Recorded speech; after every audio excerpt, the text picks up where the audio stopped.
Well, this week, prosecutors charged a man they say murdered at least 4 women in the 1990s. Prosecutors say Gary Muehlberg put the bodies inside containers or packages. Now, he's already serving time for the 1993 murder of a man in Bel-Ridge. And joining us tonight with this week's Byers Beat is Christine Byers. And Christine, I know you've been working on this for weeks. How did it all come together? DNA, Mike, like most of these cases come together.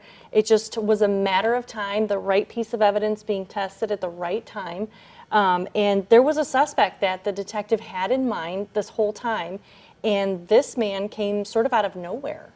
I know you had a one-on-one with the detective in this case. One of the things you talked about was this mystery woman. Do we know anything more about this mystery woman? Because there may be somebody else that he murdered that really hasn't been talked about a lot. Exactly. So all that he told the detective about this case was that he remembers murdering a young woman, putting her body in a metal barrel, and leaving it outside of a self-serve car wash. Now, he thought it was in the city of St. Louis. Turns out the detective thinks it's in the city of Pagedale, based on some interviews she's done with some county police detectives and that sort of thing, trying to remember anything that they can about this from 1991. So they're still working that part of the case. Absolutely. And in your story, the detective said there may be more murders connected to this guy? Yeah, I mean, she certainly doesn't think that this is it at all. She definitely thinks that he's holding back. She said he's very concerned about his image, believe it or not. He does not want to be portrayed as a monster. She also recalled the first moment she saw him. He's a huge guy.